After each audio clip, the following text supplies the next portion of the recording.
Mbalamusiza bannange mwenna bannayuganda abagoberera Spike News. Olwaleero nsaba tutandike bwe tuti n'ekyawandiikibwa nga kiva mu Zabbuli oba Psalms nga kyogera nti the needy shall not always be forgotten, and the hope of the poor, of the prostituted, of the weak shall not perish forever. Okiwulira nti kyensinza okwagalamu wano kiri nti hope for the poor, essuubi eryaffe abaavu, abanyigirizibwa, abajoogibwa, abatyooleddwa, abagiddwako ebyaffe nga mutwalidde n'eddembe ery'obuntu, ery'obwebange eritugiddwako. Mukama tagenda atwerabira. Okiwulira? Kati bwe bubadde buzibira olwaleero tulina omwami gwe bayita Moses Nkonge Kibalama. Ye yali former chairperson oba ali omu ku bafounder oba bapioneer ab'ekibiina kino ki NUP. Omwami ono wamu ne sekuritale former Simbwa Kagombe we buzibidde nga kiteeberezebwa oba nti kiri confirmed nti poliisi yinza okuba ebakutte. Ekyolira emabegakawo mu wiiki nga 2-3 oba mwezi gumu omwami ono yavaayo n'ategeeza eggwanga nti afuna okutiisibwatiisibwa okw'amasimu. Okiwulira muganda wange? Wuliriza, afuna okukola ki? Okutiisibwatiisibwa.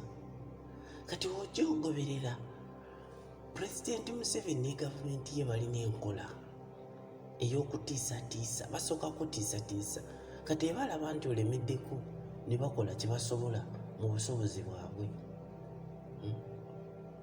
Naye olwaleero we buzibidde omusajja nga ennyumba ye esaliddwako abantu abateeberezebwa okuba nti ba security.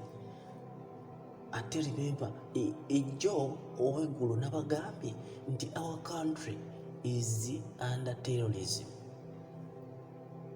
Okiraba nti omuntu atambula n'emmundu n'akuba omuntu essasi olujjudde kyokka ng'emmotoka gy'avuga eriko namba plate oba eriko ekyandibadde nga namba plate ya mukulembeze wa ggwanga ne wabula avaayo okumukonda eminga. Kikyo tulagawa? Where are we heading? Kwegamba bw'obeera awo ng'omuntu omukulu, kati nga bannaffe abaludde mu bukulembeze, ngamba abali mu gavumenti eya NRM, which legacy are you going to live? Kubanga you will not live forever. Nti omuntu ne bw'owangaala otya, you cannot live forever. Era ekiseera kituuka n'ova mu bulamu bw'ensi eno oba n'ova mu system. Kubanga tulaba generation ezize zibaawo n'abantu abakoze bwe bati abantu. Twalaba wano Saddam, abantu abaali nga bamuvuganya abo nga abakwata n'abasulira empologoma. Naye kati aliwa? Netujja tulaba Gaddafi nga tamanyiiyo omuntu amuwulire amuvuganya. But where is he? Lwakuba munnange abasajja bano banakyemalira tebakopera ku bannaabwe. Kwegamba balinga ababbi. Omubbi alowooza mbu omubbi gwe bakutte ne bookya ye yabadde musiru. Okitegeera? Kwegamba ye gavumenti yaffe. Kati we tudda wano emabega omukulu ono gwe bayita mwami Moses Nkonge Kibalama twamubabuulirako nga bw'ali nti yali founder wa NUP nga tenakyusa linnya lino okutufuka NUP. Kati ebimu ku bimukwasiza, wuliriza mukama wange, ebimu ku bimukwasiza bagamba ndowooza mwojja kulaba ebimu era mubirabye ku social media byatandise ddo circulatinga ebimu ku bimukwasisa bagamba mbwewuwe ewaka waliyo emundu, waliyo amasasi, mbw'abadde azimba simanyi bomu biki. Can you imagine? If you compare what they are saying now, nti ewe waliyo ebintu ebyo n'ebye baakwata Bobi Wine ng'ali mu Arua bye baamusibako, kwegamba olaba trend nti Bobi Wine mu bbaluwa gye yawandiikira Museveni yabuuza nti ebintu ebyo mwamala obimusibako byamala ne bibulirawa. The answer is not always given. Naye mu kiseera bwe kiti bavaayo ne bakusibako ne bakujetekako ebisangosango. Naye ye Bayibuli twatandise egamba nti essuubi eri oyo ali mu bwetaavu terisobola kufa forever. Bannayuganda mu kiseera ky'okunyigirizibwa nga kino bwe kiri tulina okulemerako, kubanga abantu balaze tibagala kingi era Katonda ye ajja kusigala n'abanyigirizibwa. Kibalama Moses Nkonki bamukutte bamugyeko amasimu ge, essimu zonna bazimuggyeko. Kwegamba byonna ebiyinza okubeeramu information byonna biri confiscated. Ennyumba yonna eyazibwa alinga mubbi. Kyokka remember baali bamuwa obukuumi nti poliisi yenni mukoleki okubeera ng'eri mukyali. Naye ate saawa ya leero ovaayo n'okugamba nti abadde alina ebyokulwanyisa, poliisi ebadde yeekola yebireeta. I can ask, ate ani avunaanyizibwa ku mmundu eziri mu ggwanga era ziba zaayitawo okuyingira? Kuno kulinga kutuudiisa kiraba. Kati kwe batandika okugamba nti omuntu bw'atyo alina ebintu bwe bityo, kuba kwongera kuteeka mu bannayuganda kutya, kubatiisatiisa. Naye bannange tetupondooka kubanga bye tuyiseemu bingi. Okiraba. Kati bino byonna bizize oluvannyuma ndowooza ojjukira ejjo oba luli kooti yasalawo n'egoba omusango ogwali ogwawawaabirwa oba NUP mbu baatwala obuyinza mu ngeri etali mu mateeka. Kooti yagugobye.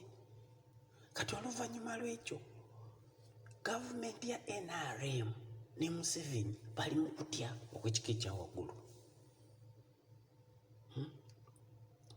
Kati okutya okungi kubaleetedde okutandika okunoonya ki kye bazaako mu sitwago gye baliko okulemesa Bobi Wine okuteekinga obuyinza, wadde ng'abantu bamwesize, abantu bamwagadde, abantu balaze nti baagala kingi. Kati kiteeberezebwa nti wuliriza muganda wange nti okukwatibwa kwa Moses Nkonge Kibalama kuyinza okufaanaganako, wuliriza, don't misquote me, nti emabega wali basajja mivule nga tebanamutwala ku poliisi oba tanakwatibwa. Jjukira bwe yali ayogera. Naye bwe bamala omukwata n'avaayo n'atandika okwogera oludikya. Okiraba? What am I meaning? Nti poliisi ne gavumenti eya Museveni efubye nnyo okulaba nti Moses Nkonge Kibalama akyusa statement nti Bobi Wine yatwalwa obuyinza oba obukulembeze bwa NUP mu mateeka.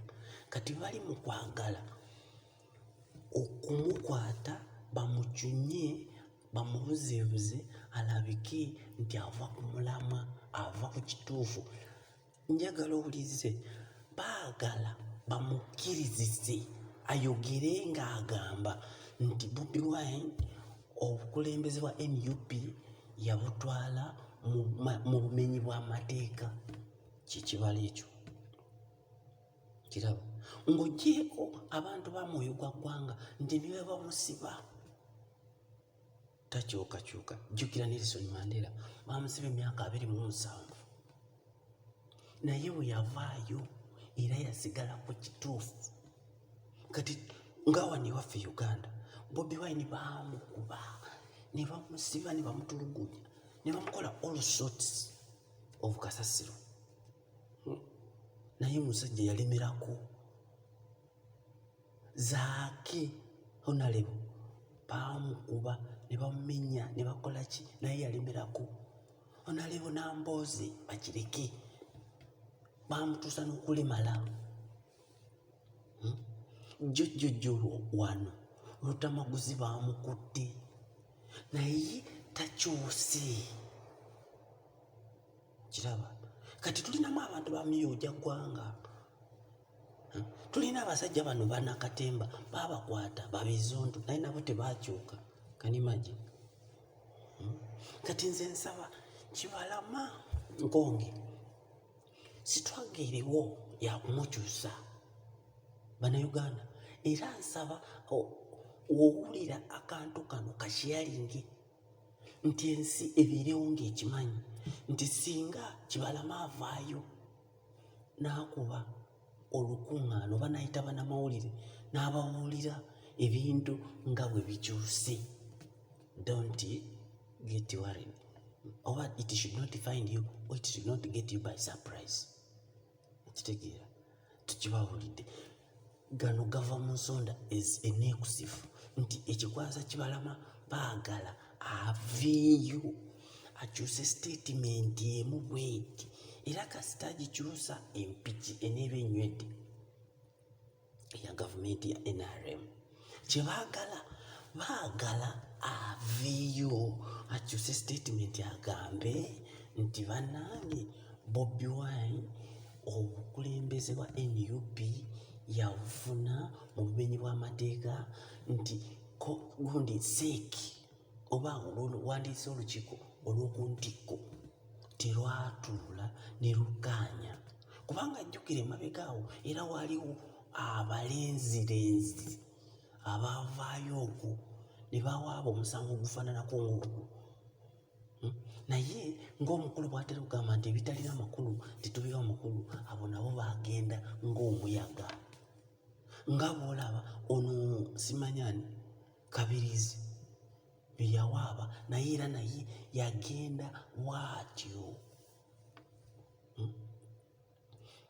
Kati bannange Spike News tujja kubaleeteranga ebibabuuza ebituufu.